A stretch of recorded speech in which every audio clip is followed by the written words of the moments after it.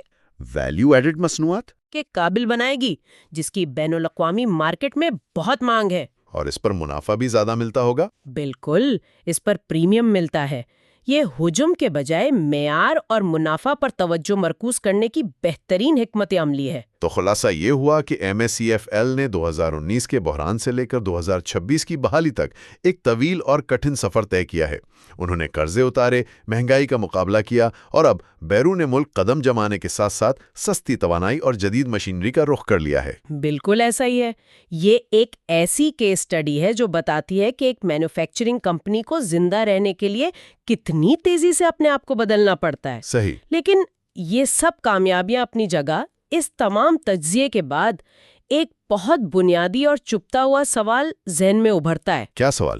ایک طرف یہ کمپنی سولر پینلز لگا کر اور بیرون ملک کمپنیاں کھول کر مقامی معاشی جھٹکوں سے بچنے کی بھرپور کوشش کر رہی ہے، لیکن سوال یہ ہے کہ کیا ایک ترقی پذیر ملک میں موجود کوئی بھی مینوفیکچرنگ کمپنی کبھی بھی مقامی معیشت، پالیسیوں اور توانائی کے بحران کے سائے سے مکمل طور پر آزاد ہو سکتی ہے؟ یہ تو بہت گہری بات ہے۔ جی، کیونکہ آپ کی جڑیں، آپ کی لیبر اور آپ کا بنیادی انفراسٹرکچر تو آخر کار اسی ملک کی زمین سے جڑا ہوا ہے۔ کیا واقعی کوئی ایسی دیوار بنائی جا سکتی ہے جو ملک کے معاشی طوفانوں کو فیکٹری کے گیٹ سے باہر روک سکے؟ یہ ایک ایسا سوال ہے جس پر ہر بزنس اسٹوڈنٹ، ماہر معاشیات اور سرمایہ کار کو سنجیدگی سے غور کرنا چاہیے۔ یہ واقعی ایک ایسی سوچ ہے جو ذہن کو جھنجھوڑ دیتی ہے۔ کیا کوئی کاروبار اپنے ماحول سے کٹ کر مکمل خود مختار ہو سکتا ہے؟ شاید یہ ایک ایسی جنگ ہے جو ہر روز لڑی جاتی ہے اور اس کا کوئی حتمی جواب نہیں ہے۔ اس کے ساتھ ہی ہمارا آج کا تجزیہ ختم ہوتا ہے۔ سننے والوں سے گزارش ہے کہ مستقبل کی اپڈیٹس کے لیے بیل آئیکن کو دبائیں اور ہمارے چینل کو لائک اور سبسکرائب کریں۔ اس کے علاوہ کامنٹس میں ان ٹاپکس یا کمپنیوں کا نام ضرور تجویز کریں جن پر مارکیٹ ریسرچ پر مبنی مواد دیکھنا پسند کیا جائے گا۔ اگلی دفعہ تک کے لیے سوچتے رہیے اور سیکھتے رہیے۔ Like and subscribe.